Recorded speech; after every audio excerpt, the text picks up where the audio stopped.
Ako si Angela Tolentino, occult practitioner. Ang gayuma para sa akin ay pang-akit. Pero yung pang-akit, hindi lang sa isang bagay or isang aspeto tulad ng relasyon na boyfriend-girlfriend. Pwede din siya sa negosyo, pwede din siyang makapang-akit ng kaibigan. Gumawa po ako ng gayuma. Nag-start po ako nung 29 years old ako. At nagawa ko po yung gayuma na yon based sa sariling pag-aaral. Ginawa ko po yon dahil yun nga, nagka-problema ako sa relationship sa isang family member. Gusto ko lang ng peaceful na, na atmosphere.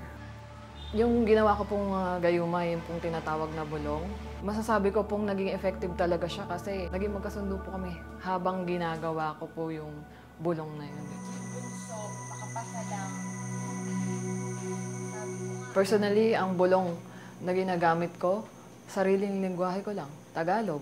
Sariling composition ko lang ng mga salita. Hindi naman po importante kung anong salita yan, kung anong lengguwahe. Ang pinaka-importante po talaga dyan, kung ano yung intention mo. Isasabay mo yun sa sinasabi mo.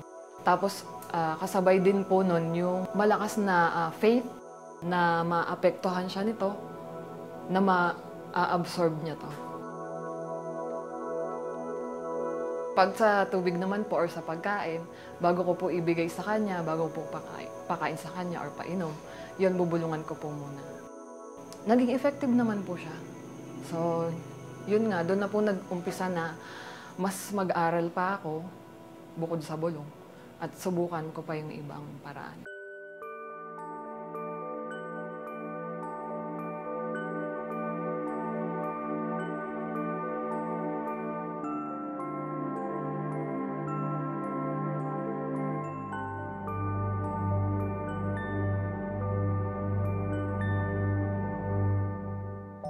Ang gagawin ko po ngayon ay isang pinaka-common na klase ng gayuma or love potion. Lahat po ng ingredients na to, meron silang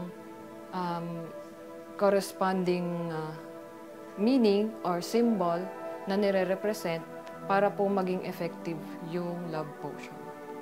For example, yung honey po, ano po siya, it represents yung para maging sweet sila sa isa't isa, maging yun matamis yung pagsasama nila.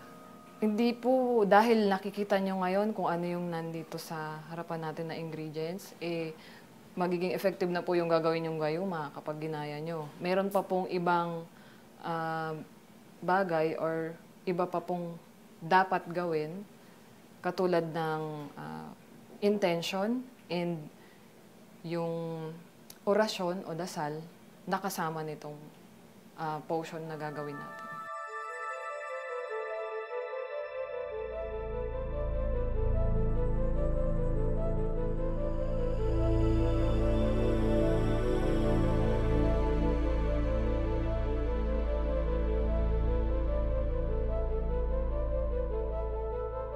Ang gayuma po kasi under yan sa black magic dahil maaapektuhan mo na siya physically, pati sa decisions niya, yung paano siya mag-isip, paano niya mararamdaman.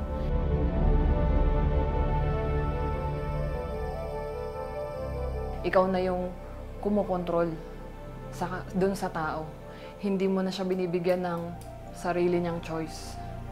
Kumbaga, ito gusto kong maging pakiramdam mo, yun lang ang mangyayari sa kanya. Hindi na po siya makakapag-desisyon.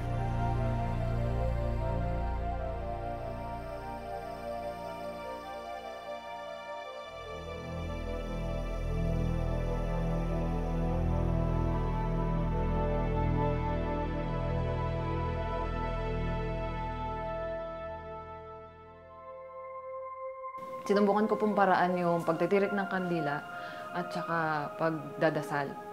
Yung tawag sa iba, tawag nila orasyon o spell casting.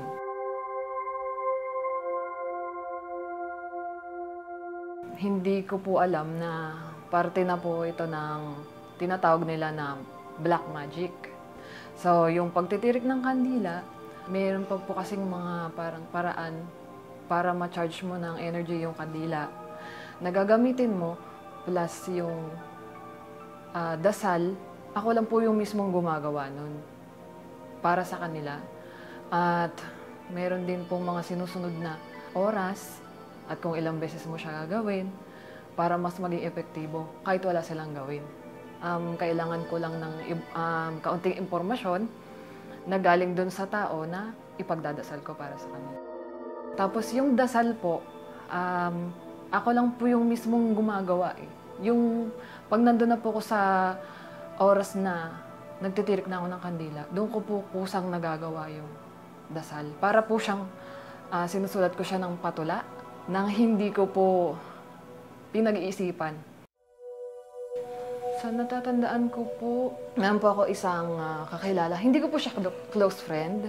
Nung nalaman niya po na na kaya kong magdasal para sa kanya at saka doon po sa lalaki na nagugustuhan niya, sabi niya gusto niyang subukan kung pwedeng ipagdasal ko daw po. Tapos, ginawa ko po para sa kanya yon. Naging maganda naman po yung nalabasan. Tapos binabalitaan niya po ako na yun nga po nagsimula, niligawan siya hanggang sa naging sila na, hanggang nagkaroon sila ng relasyon, hanggang ngayon sila pa rin. Hindi ko po siya ginagawang parang negosyo. Ginagawa ko po ito para lang po makatulong. Kung may kakailanganin man ako para gawin yung gayuma para sa kanila, yun lang po yung hinihingi ko. Or kung meron man ako na gamit, yung sa mismong araw na lumapit sila, wala na po ko hinihingi.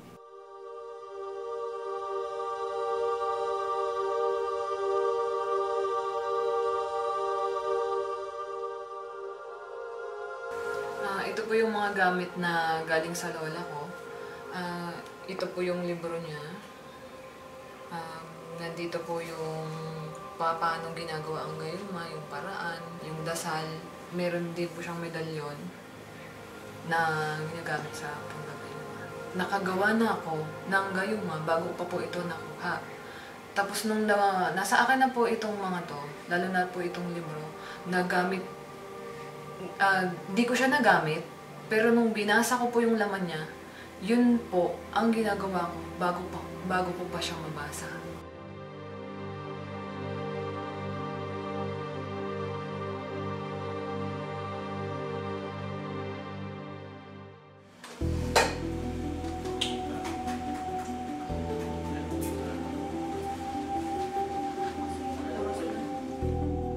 Bali, parte din po ako ng isang grupo, pero hindi lang po panggagayuma ang ginagawa namin. Meron din po kaming paranormal investigations.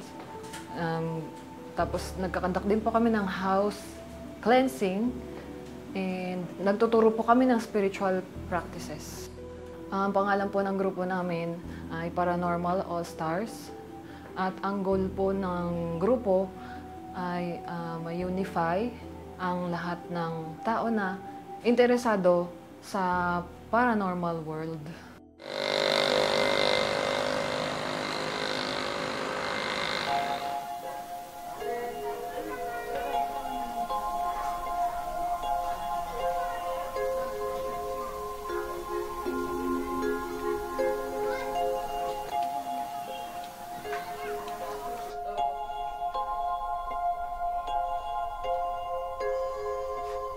Nakilala ko siya noong age 32. Kasi 33 na ako nung nagsama na kami. Lagi kami magkasama. Dumating yung time na na hinahanap-hanap ko na siya kahit hindi ko siya gusto.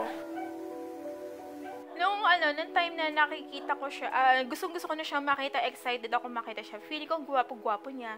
Feeling ko ang bango-bango niya. Gusto ko yung bango niya, gusto ko yung amoy niya na naaamoy ko. Pero sa totoo lang, ang baho niya. Pero sa totoo lang, yung pangit na itsura niya, hindi siya gwapo. Pero mas maano ako sa foreigner kesa dun sa 5 foreigner bago yung Filipino na na naging ka-live-in po ngayon. Actually, divorce ako sa Korean. Nagstay ako sa Korea, karaniwan dun mga naging boyfriend ko, mga foreigner na Amerikano, Canadian, tapos Black American, tapos Israel.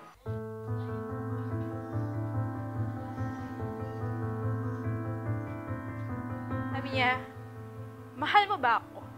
Yun yung tanong niya sa akin. Mahal mo ba ako? Gusto mo ba ako makasama habang buhay?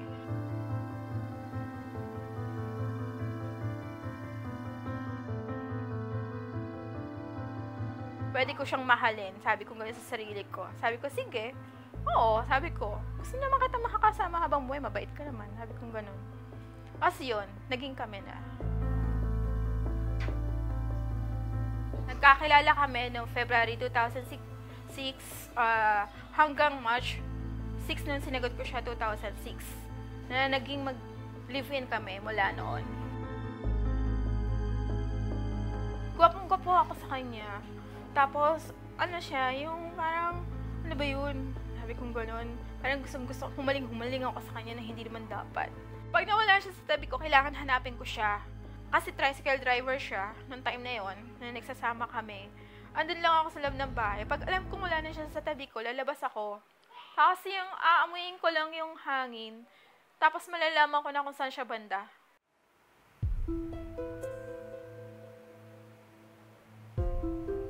Mag-live-in na kami, napapansin ko sa kanya na parang bumubulong siya. Tapos sabay iihip sa kamay niya. Tapos sabay ang gagawin niya, igaganon niya, isusulat niya dun sa braso ko. Tapos isusulat niya dun sa sa tuhod ko. Kung ano man yun, hindi ko rin alam dahil hindi ko maramdaman. Tapos yun dito, tapos minsan igaganon niya pa sa may ko, sa may batok. Ang kamay niya, ginagamit niya, tapos igaganon niya sa katawan. Kung hindi sa tuhod, parang, ewan ko kung anong klaseng gayumang ginagawa niya, hindi ko rin alam eh. Basta parang pa XX lang o pa krus-krus na hindi ko maintindihan.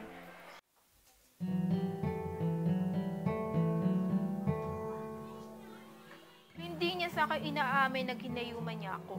Lagi niyan sinasabi lang sa akin na kahit anong gawin mo, kahit saan ka magpunta, ano't ano pa man, babalik at babalik ka pa rin sa akin.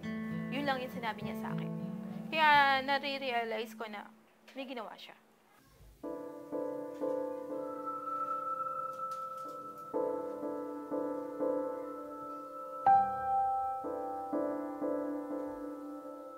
Tapos akala ko sweet lang siya, tapos hindi ko naman alam na nandoon.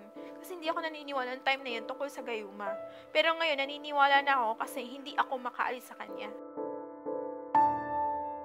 Kahit pagpilitan ko pa rin umalis ako, gambrad na nga ako, kasi iniisip ko tawid ano lang eh, tawid dagat lang eh, mawawala yan. Kasi ang sabi nila sa akin, kapag meron kang gayuma o ano pa man, tumawid ka lang ng dagat, mawawala. Pero hindi eh, pagbalik ko siya pa rin hanap ko.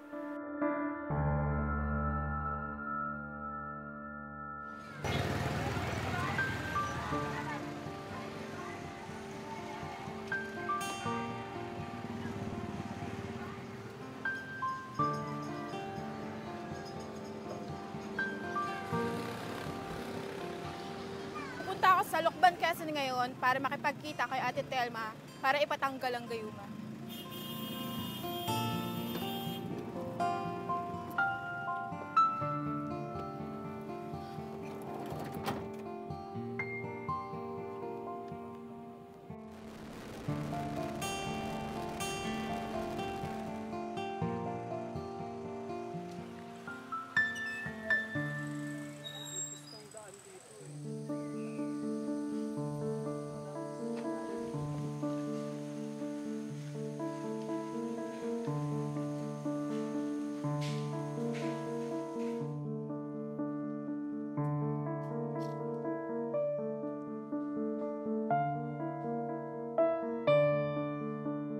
Maalis sa akin yung gayuma para maalis sa akin yung ugali na hindi karapat-dapat, maalis sa akin yung kagustuhan ko manatili sa kanya para malaman ko talagang mahal ko ba talaga siya o hindi. Kaya ako naghahanap ng taong magpapagaling at maalis sa akin yung gayuma na ginawa sa akin.